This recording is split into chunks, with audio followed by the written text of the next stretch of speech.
ನಿಮ್ಮೆಲ್ಲರಿಗೂ ಬೆಳಗಿನ ಶುಭೋದಯ ಮಕ್ಕಳೇ. ಮಕ್ಕಳೇ, ನಿಮಗೆ ಒಂದು ಪ್ರಶ್ನೆ ಕೇಳ್ತೇನೆ, ಉತ್ತರವನ್ನು ಭಾವಿಸಿ ಮಕ್ಕಳೇ.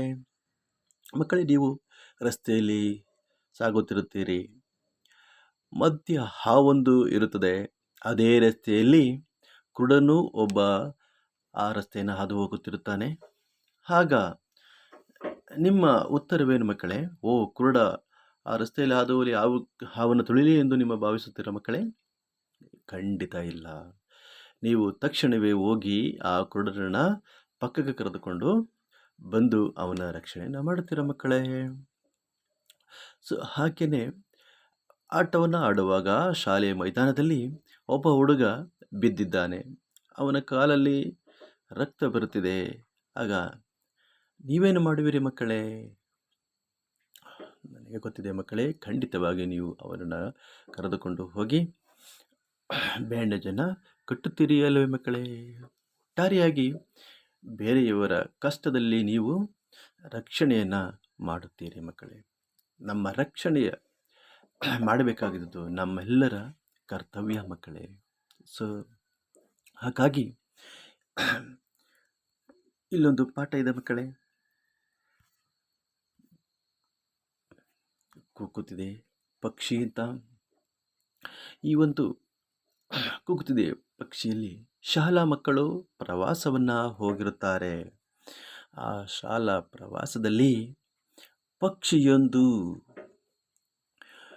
ತನ್ನ ಆರ್ತನಾದವನ್ನು ಅಥವಾ ತನ್ನ ದುಃಖವನ್ನು ಮಕ್ಕಳಿಗೆ ಕೂಗಿ ಹೇಳುತ್ತದೆ.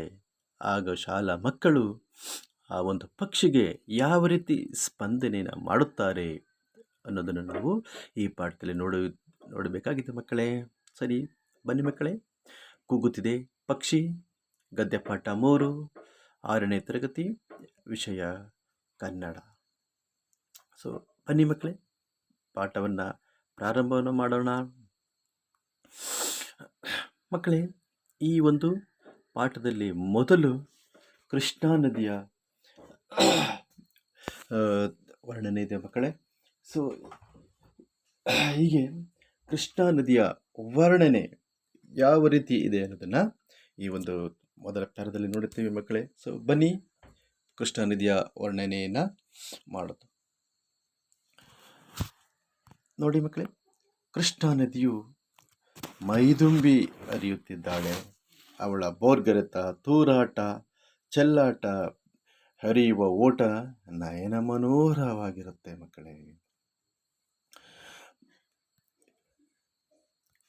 ಬೆಳ್ಳನೆಯ ನೊರೆ ಬಲು ಚೆಂದ, ಸುಳಿಗಳಲ್ಲಿ ಸುತ್ತುವ ನೀರಿನ ಸೊಬಗಿ ಸೊಬಗು.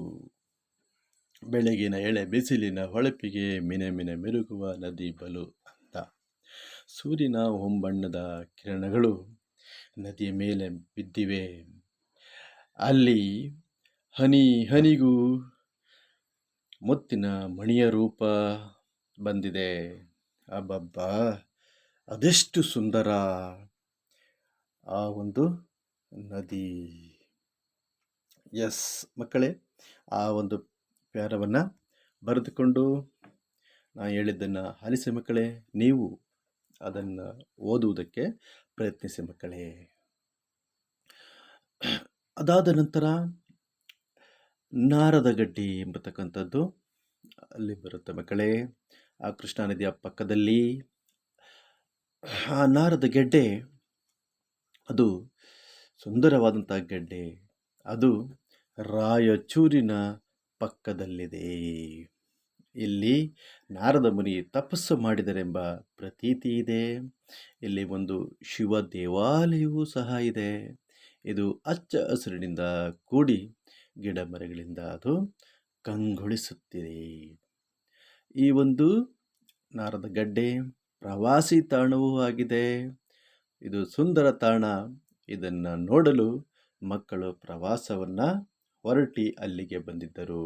ಅಲ್ಲಿ ಹಕ್ಕಿಗಳ ಕುಹು ಕುಹು ನಾದ ಕಲರವ ಕಿವಿಗೆ ಇಂಪಾಗಿತ್ತು, ಮನಕ್ಕೆ ತಂಪೆರೆಯುತ್ತಿತ್ತು.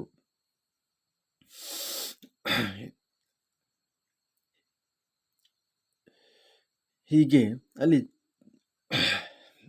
ಆ ಒಂದು ಪಕ್ಷಿಗಳ ಇಂಚರ ಸಂಗೀತಮಯವಾಗಿತ್ತು ಮಕ್ಕಳೇ.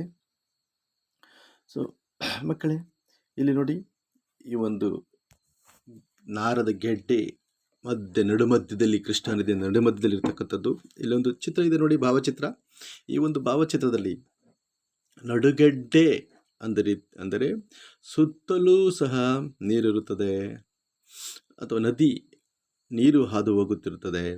ಮಧ್ಯ ಮಾತ್ರ ಒಂದು ಭೂಮಿ ಕಂಡುಬರುತ್ತದೆ, ಅಥವಾ ಎತ್ತರವಾದ ಪ್ರದೇಶ ಕಂಡುಬರುತ್ತೆ. ಆದರೆ ಇಲ್ಲಿರುವ ಚಿತ್ರದಲ್ಲಿ ಮಧ್ಯ ಇದೆ, ಆದರೆ ಅದು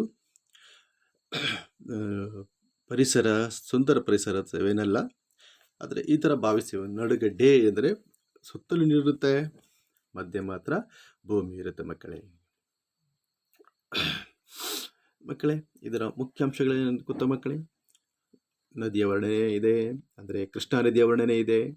ನಾರದ ಗೆಡ್ಡೆಯ ವಿಶೇಷ ಅಲ್ಲಿದೆ, ಅದು ಪ್ರವಾಸಿ ತಾಣವಾಗಿದೆ, ಮತ್ತು ಅಲ್ಲಿ ಪಕ್ಷಿಗಳ ಕಲರವ ಕಂಡುಬರುತ್ತೆ ಮಕ್ಕಳೇ. ಈ ಪ್ರಶ್ನೆಗಳಿಗೆ ಉತ್ತರಿಸಿ ಮಕ್ಕಳೇ. ಈ ಪಾಠದಲ್ಲಿ ಬರುವ ನದಿಯ ಹೆಸರೇನು? ಹನಿ ಹನಿಗೂ ಯಾವ ರೂಪ ಬಂದಿದೆ? ನಾನು ಹೇಳಿದ್ದೀನಿ ಮಕ್ಕಳೇ, ಆ ಒಂದು ಪ್ರಶ್ನೆಗೆ ಉತ್ತರವನ್ನು ಕೇಳಿಸ್ಕೊಂಡು ಅದಕ್ಕೆ ಉತ್ತರವನ್ನು ಮಾಡಿ ಮಕ್ಕಳೇ. ನಾರದ ಗೆಡ್ಡೆ ಎಲ್ಲಿದೆ? ಮಕ್ಕಳು ಎಲ್ಲಿಗೆ ಹೊರಟಿದ್ದರು? ನಡುಗಡ್ಡೆ ಎಂದರೇನು? ಅದಕ್ಕೆ ಉತ್ತರವನ್ನು ನಾನು ಸಹ ಹೇಳಿದ್ದೀನಿ ಮಕ್ಕಳೇ. ಉತ್ತರವನ್ನು ಹುಡುಕಿ ಉತ್ತರವನ್ನು ಕಂಡುಕೊಳ್ಳಿ ಮಕ್ಕಳೇ. ಮತ್ತು ಟಿಪ್ಪಣಿ ಪುಸ್ತಕದಲ್ಲಿ ಉತ್ತರವನ್ನು ಬರೀರಿ ಮಕ್ಕಳೇ. ವಂದನೆಗಳು. ಸಾಯಿರಾಮ್.